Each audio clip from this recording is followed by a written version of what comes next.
Greetings, people of Earth. Welcome back. My name is Jax, and today we are talking about chapter 31 of the Tao Te Ching. This one is called The Sorrow of War. It's a nice picture of the Master Saison. So, this is a continuation of the chapter that we discussed last time. So if you haven't watched chapter 30, titled Accordance with the Tao, you might want to, because these two chapters are innately connected and they are about conflict, war, violence, regret, and how a true Taoist is supposed to go through life when it comes to conflicts and arguments and all of that. Again, this chapter, like the previous one, is very much geared towards a ruler or a conqueror or someone in a position of great power. But just like every single one of these chapters, you can absolutely apply the lessons from it to your daily life, to your life in general, and how you view and interact with the world. So bear in mind, this chapter is written for a ruler. We are going to interpret it in terms of our daily life in modern society. This was written like 2,400 years ago, 600 years ago, long time ago. I think it still applies. Let me know what you think. I'm going to read it and then we're going to talk about it. The Sorrow of War. Now as to weapons, these are inauspicious tools, abhorrent to all things. A follower of the Tao has no place for them. In his palace in peacetime, the ruler accords honor and respect to the left-hand side. But in war, it is the right. Weapons are inauspicious tools. They are not the tools of a ruler. He only turns to them as a last resort. Above all, he prizes the quiet and unremarkable. Victory is not something he covets. Since a man who covets victory perforce delight in slaughter, a man who delights in slaughter will never truly impose his will on the world. In celebration, the left is the place of honor. In mourning, it is the right. The second in command takes his place on the left, the commander on the right. For this is in accordance with the funeral rites. Anyone who has slaughtered a multitude in battle should weep for them in bitter mourning, and victory should be marked in accordance with the funeral rites. This is where we get the iconic line, often translated as the warrior or the victor in battle should walk through the battleground as if he's walking through a funeral or a gravesite. There's this sort of iconic image of, a victorious Taoist commander walking through a battlefield, and he is in mourning. He is really sad because, this is a last resort. This is the last thing he wanted to happen. And like we've said before, no war in anger was ever won. And, you should always mourn your battles, no matter what. Even if you came out on top, it means that someone else failed. Someone else came last. And the sheer fact that it had to come to this is really depressing. It's really not something you celebrate. The idea of celebrating your victory over your opponent, especially in war when it's life and death, that is totally out of the realm of what a Taoist thinks is acceptable. So we have several themes that I want to touch on. First, there's this idea of left and right. And in many traditional customs and cultures and ideas like this, in this context, the left side is sort of considered auspicious and a place of respect and a place of honor, whereas the right side is sort of this more aggressive, more emotional. Again, it's sort of getting back into the yin-yang idea that there is balance in all things, but there is a difference, even if there is a connection between those two things. So that might have thrown you off a little bit, but just understand that left and right, it's just being able to distinguish between sort of what we're talking about with the hesitance for violence and domination and war. And then on the right side, you have this like war, crazy aggression. And it's trying to differentiate these two and separate them into two categories that you can look at. So that's all it's doing there. Weapons are abhorrent to all things. I think this is a pretty obvious idea. The tools that we use for war, the tools that we use to win our battles, our arguments, our conflicts, these are usually not great things. You know, if you are having to arm yourself with weaponry, in whatever sense it is, you know, nowadays we talk a lot about receipts, like, oh, I've got the receipts on you. I've got the text messages or the emails or the proof, you know, these aren't good things. You know, these are dark things. These are, things that really should have no place in society. You know, these weapons of the trade, these aren't good things. And so it's saying that weapons in general, bad. There's a chapter coming up later that essentially talks about the village that stockpiles weapons and warheads is much poorer, instead of stockpiling carts and buckets and useful tools for growing food and keeping people happy and educating children. And it's the same idea. These weapons are abhorrent. They are ugly. They are vicious. There is no veneration or admiration for these implements of war. And I think you can apply that to almost anything that is used as a weapon against someone in whatever facet of life that you want to talk about. A follower of the Tao has no place for them, the weapons.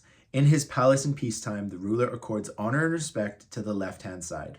So again, in peacetime, you don't have to think about these weapons. You know, you kind of have it easy.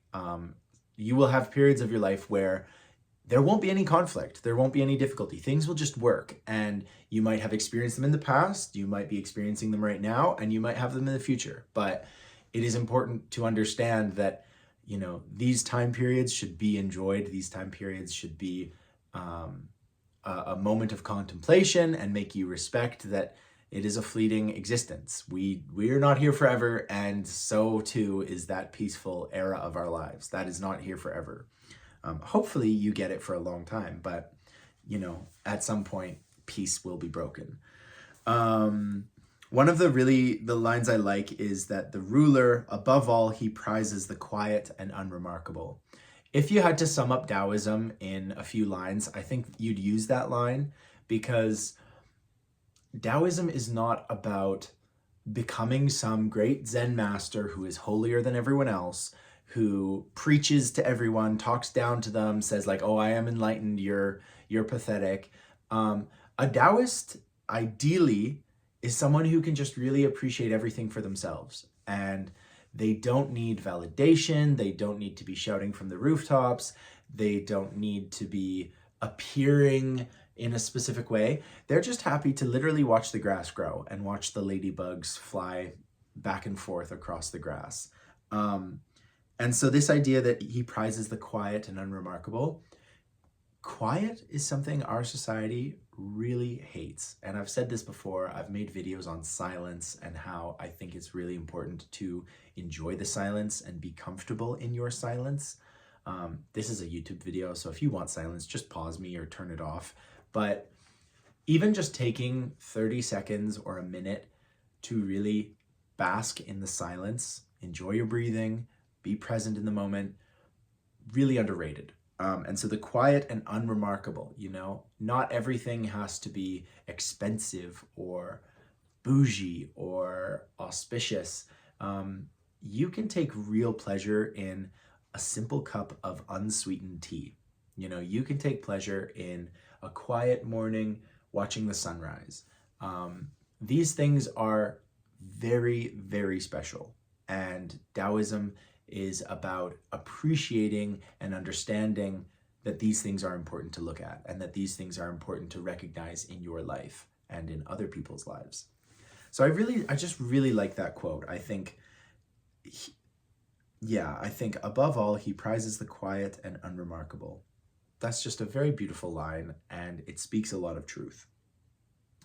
A line that I really also enjoy, and a man who delights in slaughter will never truly impose his will on the world.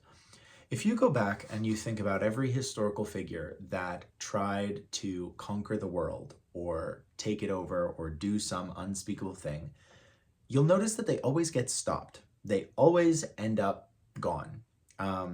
Regardless of who you are on this planet, and I'm saying this really, really honestly and nicely, especially to the transhumanists, at some point in this world, you are going to die. I'm really sorry if this breaks your heart, if you think that science is going to somehow save you. That's not how this works. And no matter who you are, if you are trying to impose your will on the world, you will fail. It's not something that happens. Every single genius on the planet who wanted to change and revolutionize the world might have made a big change. You know, I don't discredit Henry Ford and the automobile and how he made them so automation centric. However, these people had very specific ideas of how they wanted to change the world. And this might be very prescient for the time period that we exist in. At some point, you will die, and you will not be able to impose your force and your will on the world. No single person has ever been able to do that successfully. You can argue for certain historical figures, but at some point we go, and eventually we will be forgotten. That's just kind of how this works. We are meant to exist, appreciate, interact, and go. That is as simple as I can put it. And if you delight in slaughter, if you delight in the misfortune and downtroddenness of others, you especially do not deserve to impose your will on the world. So I really like that line. It's very humbling. It's very much like, sit down, you angry little children, and listen. And I just really enjoy that line. I think it's great.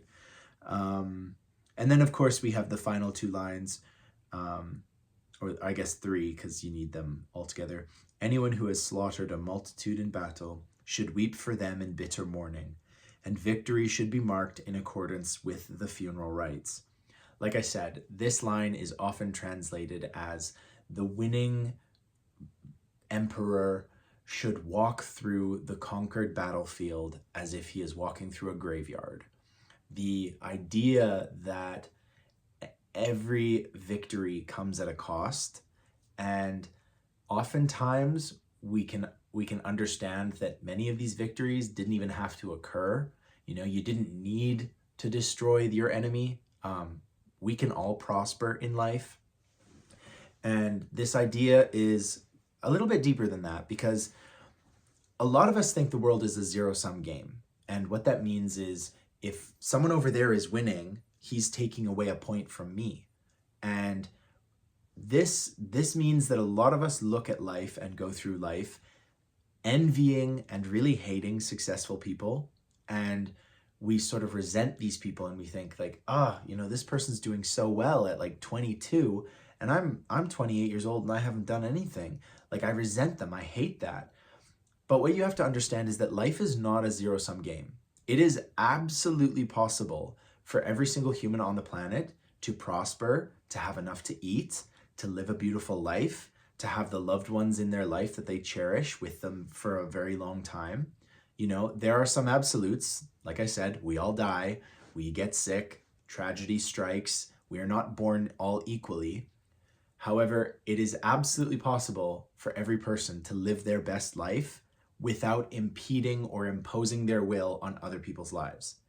Because of that universal truth, for humans at least, any victory where you have to conquer someone is a tragedy. It's very sad. Any battle that has to be fought is a tragedy.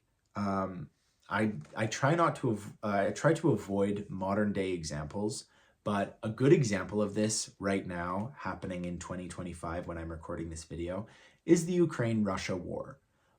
As of right now, almost 1 million soldiers have died in this war. As of right now, I think it's something like 800,000 or close to 1 million civilians have also died in this war. I hate to be the one getting on a soapbox and trying to make a moral judgment, but objectively, this war is completely unnecessary on both sides of this equation.